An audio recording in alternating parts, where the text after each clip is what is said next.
I thought I'd marry you, even though you're plain, because I believed you were a rich heiress. But a woman making $12 an hour? I don't need that. A dumb wife can just get out of the house. I'm sick of being mothered by a woman like you. Don't need a low-income old lady. Please, just leave. They smirked at me as they said such things. As if they wouldn't take no for an answer, my belongings were already packed in cardboard boxes and trash bags, placed beside them. I had a lot to say, but my heart was too shredded to muster the energy to argue. So, you want me to divorce you and leave this house, right? That's the idea. I did like how you always got it. Once she's gone, Dad can finally be happy. Got it. But you'll definitely regret this. I wasn't so naive to stay silent after being treated this way. They will surely regret having me leave this house. My name is Sally Irish. I'm a 50-year-old office worker. While working at my father's company, I've been juggling raising my daughter Julie and household chores for over a decade. I married Harry about 10 years ago. Our meeting was through work. Harry was a sales rep for a client, and I always thought he was easy to talk to. He wasn't my type looks-wise, but being someone who doesn't make friends easily, I was secretly attracted to Harry, who was always bright and smiling. Then, Harry confessed to me, and we started dating. At first, I was frightened, thinking there's no way I could match up with him, but he said, "Your shy personality and homemaking skills are wonderful." Our relationship was smooth and enjoyable. But then, one day, Harry dropped a bombshell. Actually, I have a daughter who's turning 10. This confession came half a year into our relationship, right when Harry proposed. What? The news of Harry having a child was completely unexpected. I knew he was divorced before we got together, but I had no idea he had a child. While I was overjoyed at the proposal, I was honestly more bewildered. But Harry, who would take me to delicious restaurants and places with beautiful night views. He would speak positive words to a negative me. I thought life with him would surely be fun. Feeling this way, I also wanted to marry him. Stay away from a divorced man with kids. It's bound to make you suffer. My strict father was vehemently against it. Still, Harry promised, "I will definitely make you happy." Believing I could overcome any difficulty with Harry, we married despite my parents' objections. But I wish I could tell my past self to listen to my parents. Otherwise, you're gonna see hell. I was worried about whether I could get along with Harry's child, Julie, and whether I, who had never raised a child, could truly become a good mother. The first day I met Julie. "Nice to meet you, I'm Sally." "Nice to meet you. I'm Julie." "Come in, quick," she said with a smile, eagerly pulling my arm and leading me into the living room. "Are you a CEO's daughter and a career woman? That's so cool and impressive." Her pure eyes sparkled. And I was touched by her innocence.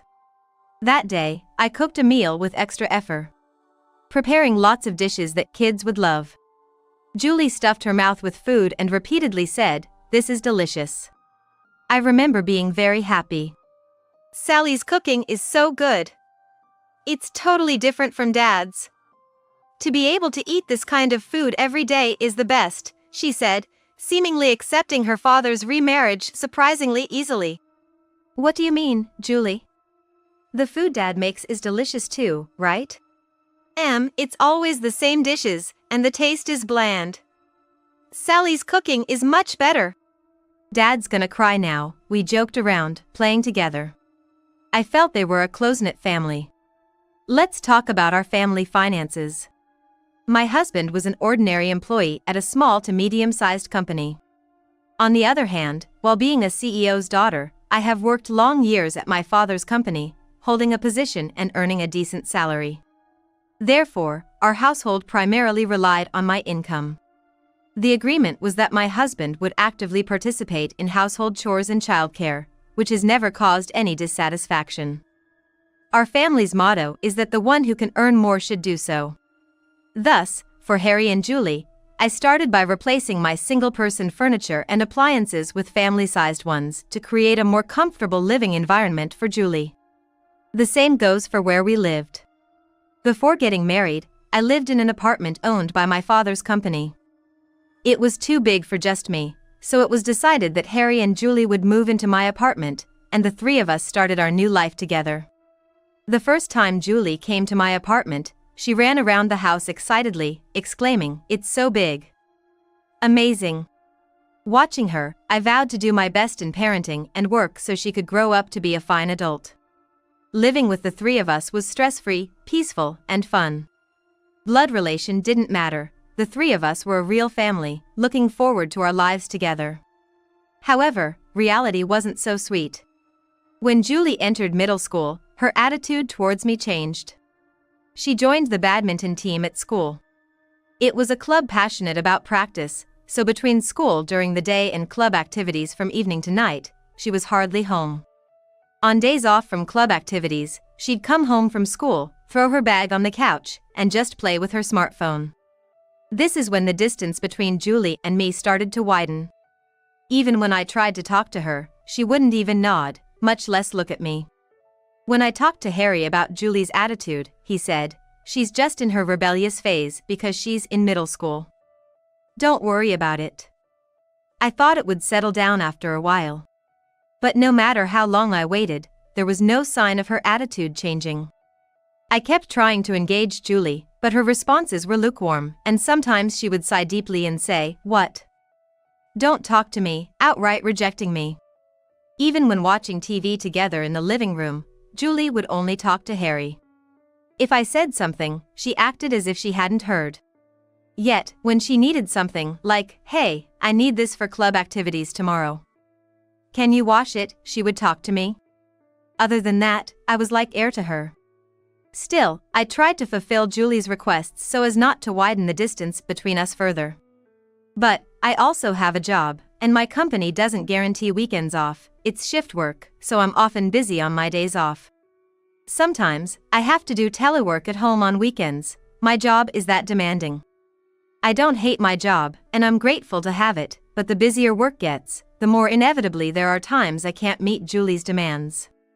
When I come home and start cooking dinner, if she says, "I want the cake sold near the station," or "I don't like this side dish, make hamburgers instead," I often have no choice but to refuse. Each time I refuse, Julie would visibly get upset and snap, "TSK. Useless. A mother should at least do that much," before storming off to her room. Lately, it's become her catchphrase to say, "A mother would do this, right?" I'll say it again, though legally I'm Julie's mother, she and I are not related by blood. I've always tried my best to be recognized by Julie as a mother, but I still feel like she hasn't accepted me as one.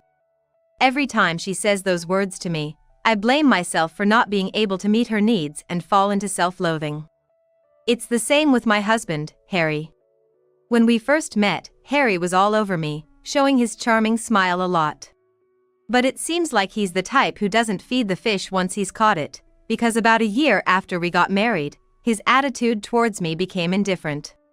There's no atmosphere of a loving couple, just roommates. So, I try to catch a bit of his attention by suggesting, "How about we go on a date, just the two of us, for old time's sake?" But I get rejected with, "Huh? Date? We have a daughter named Julie, don't talk about something as creepy as dating." What would Julie say? I want to retort that he had a child when we met and we still went on dates, but saying that would just make him angry again. The biggest issue was Harry and Julie's extravagant spending. Working at my father's company and holding a managerial position, my salary is pretty good. Yet, because of Harry and Julie's spending, we hardly have any savings left. I've warned them about this countless times, but they never seem to try to improve. Instead, they start saying things like, "You're really stingy," or "She's such a terrible woman." Despite not being able to say I'm happily married, having gotten married for the first time after turning 40, I've come to accept that maybe this is what marriage is like. Time flies, and before I know it, I'm 50. Julie turns 20 today and is celebrating her birthday. It should be a joyous occasion. My dear daughter is turning 20. However, I can't feel genuinely happy. Memories of the first time I met her and vowed to do my best in raising her so she could become a respectable adult come flooding back. I took the day off for her coming-of-age ceremony, prepared the kimono she requested, and made reservations for dressing and a hair salon. I'm all set for the day, doing the early morning drop-off and pick-up for her. After the dressing and hair set, seeing Julie's glamorous look, I naturally smile. You really look beautiful. You've become such a lovely woman. Harry also exclaims, wow. Doesn't Julie look great? That's my daughter for you. The most beautiful one here. Julie only smiles and says, thank you, Dad, to Harry. Completely ignoring my comment. Harry is getting ready in a suit to go to the coming-of-age ceremony venue. I'm also dressed nicer than usual, planning to head to the ceremony with Julie and Harry. However, why is the old lady trying to come too? You absolutely must not come to the coming-of-age ceremony, she flatly stated. My daughter, calling me old lady and hurling abuse. But, since my daughter is dressed up so beautifully, I wanted to go to the party together. Despite being verbally abused, I tried to maintain a smile and convey this, but it seemed to have the opposite effect. Be quiet, fake mom. Don't call me your daughter. Just make sure you don't come, okay? I don't want my friends to think my mom is such a plain woman. She shooed me away with her hands. Really, is this the behavior of a respectable adult? Fake mom, huh? Did I go wrong somewhere in raising her? I sighed deeply. And so, in the end, Harry and Julie left without me. I had no choice but to spend my time leisurely at home. But, suddenly finding myself with free time, I decided to go to work. It made me realize just how much of a workaholic I am. After finishing work moderately and returning home, I found Harry sitting on the sofa with his brows furrowed and arms crossed, radiating a serious vibe. Feeling the unusual atmosphere, I became uneasy. What's wrong? Why didn't you tell me? Tell you what? Your dad's company is on the brink of bankruptcy. I heard they're significantly downsizing their operations in domestic market. Harry seemed uninformed about the specifics since his company no longer had dealings with my father's company, but he must have caught wind of the rumor somewhere. Bankruptcy crisis? That might be a bit of an exaggeration. But I do know they are downsizing their operations. I wanted to discuss this with you after the birthday party. Wanted to discuss isn't good enough. What about the salary? What's going to happen? Harry seemed more concerned about my salary than the company itself. The salary might decrease a bit until things settle down? You're joking. What about Julie's college tuition? How are we going to manage that? Don't worry, I have the tuition covered. Besides, I tried to explain the situation with my father's company and why my salary might decrease, but Harry wasn't interested in listening. Enough. Can't earn money, can't get along with your daughter. You're really a failure as a mother. Harry's words, a failure as a mother, pierced my heart. He was right, my salary was decreasing, and I couldn't even pretend to have a good relationship with my daughter. But being so bluntly denied my existence caught me off guard. I need to rethink our future together, he said, then with a loud bang, intentionally making noise, he left the house. I feel the same about wanting to rethink my future with Harry. I had planned to talk things over with him after Julie's party. Why does everything have to go wrong? The next day, work was busier than usual, so I decided to stay late before heading home. Harry used to say, the one who earns more should work, and whoever gets home early should cook, but that promise was broken long ago. Expecting no dinner at home, I decided to just buy something from the store. When I arrived home, I found Harry and Julie smirking. Usually, when I come home, they're either watching TV or holed up in their rooms, so their behavior was clearly odd. It was as if they were waiting for me to return. But not in a welcoming way. I had a bad feeling about this. My bad feelings always seem to come true. And today was no exception. Finally home, You took your time. Really, so late. We were getting tired of waiting. Well, I've been a bit busier with new work recently. But, what's up with you two? Here, take this. He tossed a large package my way. Open it up. When I opened the bag, of course, it wasn't filled with presents. Inside were my clothes and cosmetics, heavy. What's all this? I couldn't understand, my thoughts couldn't keep up. Then, Julie said, "Come this way," guiding me to a room at the back of the living room. Opening the door, I saw all my belongings packed into many cardboard boxes and trash bags. "Mom, you have too much stuff." It was such a hassle to pack it all. I took the day off work to help pack it up. "I'm really tired." "Aha, good job, Dad," they laughed together, and I finally understood their intention. "You want me to leave?" "That's right. Julie and I have been talking about it for a while." "Yeah. Your dad's company is really in trouble, huh? Your salary's been cut, hasn't it? No use hiding it. I heard everything from Dad." "No, that's... Really, your role in this house is over." "That's right. Your job here is completely done. We don't need someone who can't earn money." Without giving me a chance to speak, it seems like my daughter and husband are intent on blaming me, 2 against 1. With them talking non-stop like a machine gun, I couldn't find a moment to interject and could only listen in silence, looking down. As I remained silent, they seemed to forget I was there, letting their true feelings spill out one after another. "Just because you were a CEO's daughter, I married you, thinking it was a good deal, but it turned out to be a complete dud. Right? I thought living in a fancy apartment and becoming a rich kid by accepting such a gloomy-faced mom would be worth it, but then I get scolded for spending too much. And with this look? I'm too embarrassed to tell my friends you're my mom." "What are you both talking about?"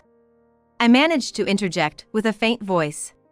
But this only seemed to fuel their fire. "Now that I can say it, I married you for the childcare help and the money." "What?" I doubted my own ears. My ex-wife couldn't handle childcare at all. She became a full-time homemaker but couldn't earn money, and right after having a kid, she got what? Postpartum depression? That's why my first marriage failed.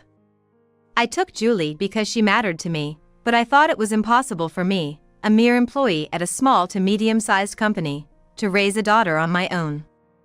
So, I was looking for someone plain, who seemed wealthy enough and wouldn't betray me. And there you were, fitting the bill perfectly. "No, this can't be true. I went against my parents' wishes to marry you." "Man, you're so naive. Just saying I like you made you blush. You were easy to win over, even though I did you the favor of marrying you." "That's awful." "Who's the awful one here? A company going under is just great, isn't it? I've seen your recent pay stubs. You're making about $12 an hour. Absolutely the worst. Now that Julie has grown into a respectable adult, we don't need a low-brain wife who earns $12 an hour in the house."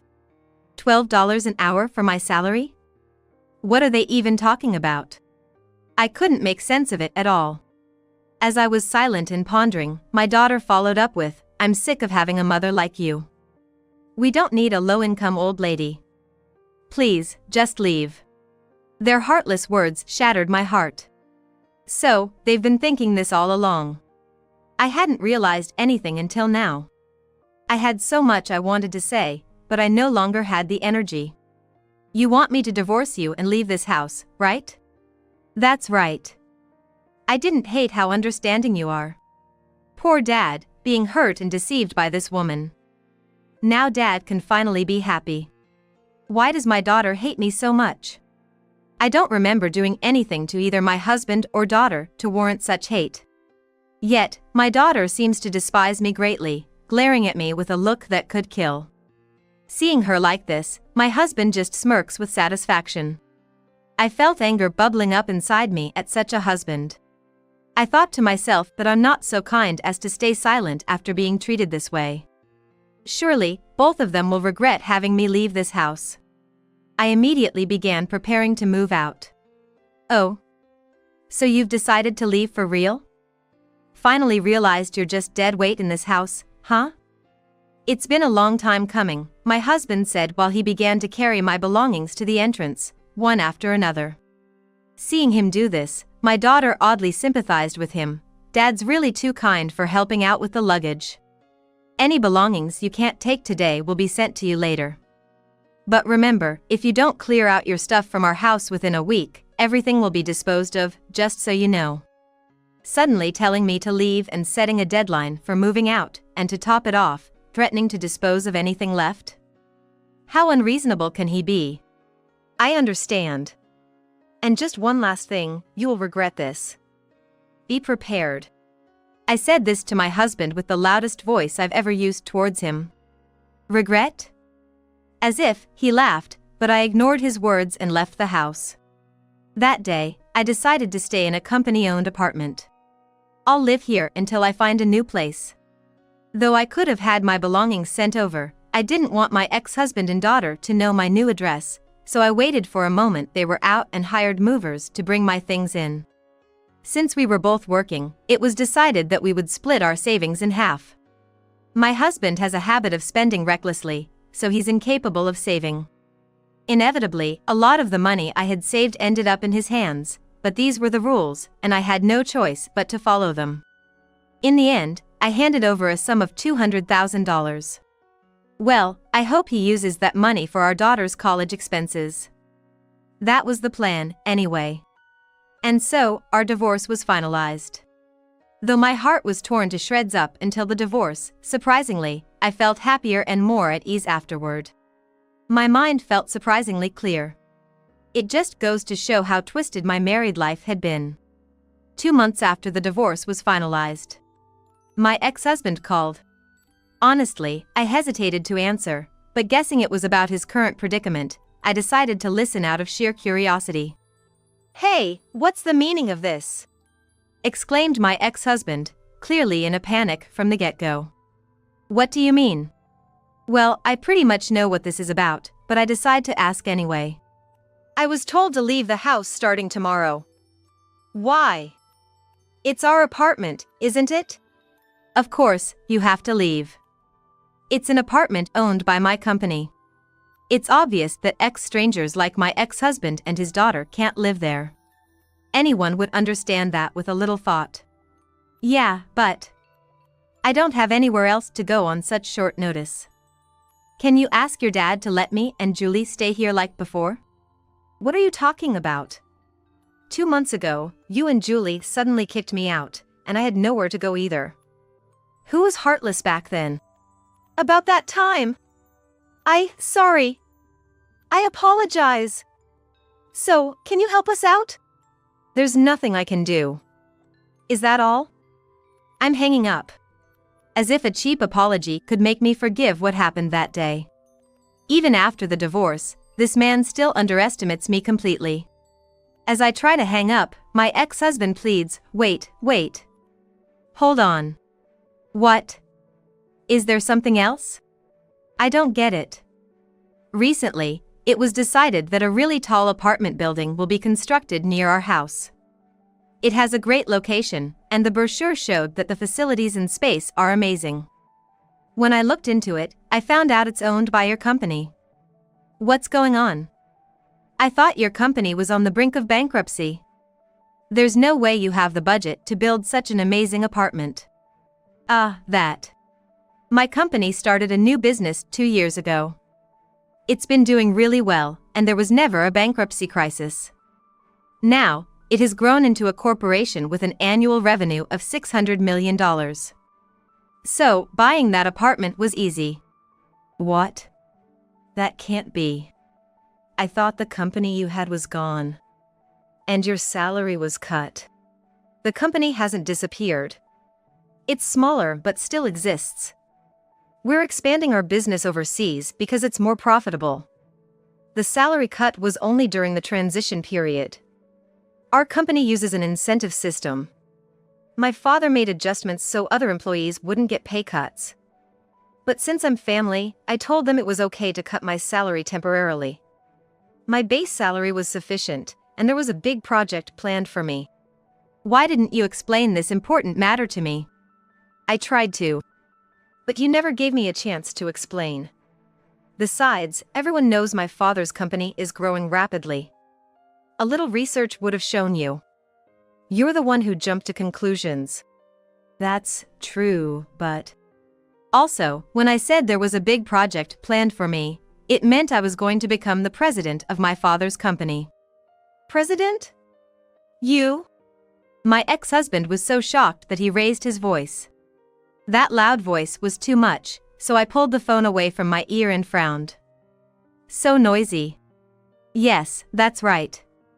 However, becoming president means I'll have to live overseas for a while since the focus has shifted now, and it's inconvenient to continue here. But I couldn't decide so easily because you and Julie were here. I was planning to discuss it with you too after Julie's birthday party. My ex-husband seemed to have lost his voice, unable to respond anymore. He seemed stunned. Hello? Are you listening? By the way, since you guys abandoned me, I happily accepted the offer to become the president. The moving date has set, and soon I'll be the president of a company with an annual revenue of $600 million. That's insane! I can't believe it! I mean, during the property division, it was only $200,000. Sure, that's a large amount, but nowhere near $600 million. Ordinary people don't have that kind of wealth. Indeed, that's the case in Japan. Companies exceeding $600 million in annual revenue are just a tiny fraction. But the scale changes when it's worldwide. It's because we could expand our business globally that we've been able to grow so much. All my savings were managed under my father's name. You and Julie were so reckless with money, we hardly saved anything. So, I thought it'd be best to entrust most of my salary to my dad. He can successfully manage new ventures and investments, so I felt secure. But I saw a salary statement for $12 an hour. What was that about? Ah. You mentioned that. I thought about it afterward. What could that have been? Then it hit me. You probably saw the salary statement of someone who worked part-time as a cleaner. That's from years ago. The company has been discussing how the wages for part-time workers are too low. So, I was reviewing past wages, everything. What you saw was probably an old salary statement. Nowadays, the minimum wage exceeds $20 an hour everywhere, which you would realize with a bit of thought. I couldn't stop laughing at the absurdity. If he had looked at the statement properly, he would have noticed the different name and date. My ex-husband must have been desperate to find a weakness in me, and stumbled upon that salary statement by chance. Even a fool would notice the discrepancy. I've been misunderstanding this whole time? I let a woman worth $600 million slip away. Well, that's about the size of it. I'm going to hang up now. And say hello to Julie for me. And with that, I hung up on my ex-husband. Afterward, he sent me messages begging me to reconsider and called me incessantly, but I ignored all of it. He was so persistent that I blocked him yesterday. 3 months have passed since then. I now live overseas. Work has been incredibly busy, and I haven't taken any time off, but I'm grateful for the increase in work. With no more personal troubles, I've been able to focus on my job without stress, so no matter how busy, it doesn't feel like a burden. Julie has called me a few times since then. Mom, I'm really sorry. Since I became a middle schooler, Dad started bad-mouthing you, saying you were cheating and mocking me. I believed all of it and blamed you for everything. I'm sorry for all the terrible things I said. Julie sounded genuinely remorseful, and I'd considered forgiving her, but her attitude towards me had been too terrible, influenced by her father or not. I'd like to say it's okay because your father told you those things, but you're also to blame. Why won't you forgive me even though I'm apologizing so much? You're my mother, right? You're rich, aren't you? Please. I got used to living with you, so I can't lower my standard of living now. Do something. I'll go anywhere, even overseas. My daughter's point is that when I was around, we had a reasonably affluent life, and she lived without wanting for anything. However, since I left the house and they were evicted from the apartment, they now live in a cheap, cramped rental, just the two of them, and apparently, that lifestyle is unbearable for her. But her words, "You're my mother, right?" are the same ones that used to hurt my ears. I realized that her apology is temporary and she doesn't think she did anything wrong. At this point, I can't support Julie anymore. If this had been a sincere apology, I would have forgiven her without hesitation. That's what parents are like.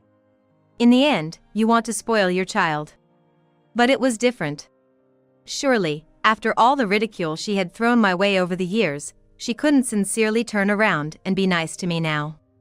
She had always been a proud child since she was young. So, I decided to stop being her mother. "You said, 'I am your mother,' right? But you also told me not to act like your mother. So, I've stopped. I'm sorry, but you're an adult now. You need to live on your own. Good luck." Wait, are you kidding? Are you abandoning your daughter? If things stay like this, I won't be able to go to college, and my first paycheck will all go to rent? You are the one who abandoned me first, remember? Besides, I gave your father $200,000. You shouldn't have to live so hand-to-mouth, at least for a while. That money. Dad bought a car, and I bought a designer bag, so there's hardly any left. Julie awkwardly admitted this. In the end, both my ex-husband and daughter had lived freely off my salary and couldn't stop their lavish spending suddenly. But that's none of my concern. I don't care about that. I've made my decision. Sort it out yourself. Goodbye. With that, I hung up the phone. Still, I have no intention of blocking my daughter. Regardless of everything, she is the child I've spent over a decade with. If she truly finds herself in trouble and sincerely apologizes, swallowing her pride, then maybe I'll consider extending a helping hand. But that seems like a distant possibility. Life outside of the States is busy and not easy, but now, I am happy. Maybe someday I'll plan a trip back home with the employees living here. Thinking about such things, I spend my days peacefully alone.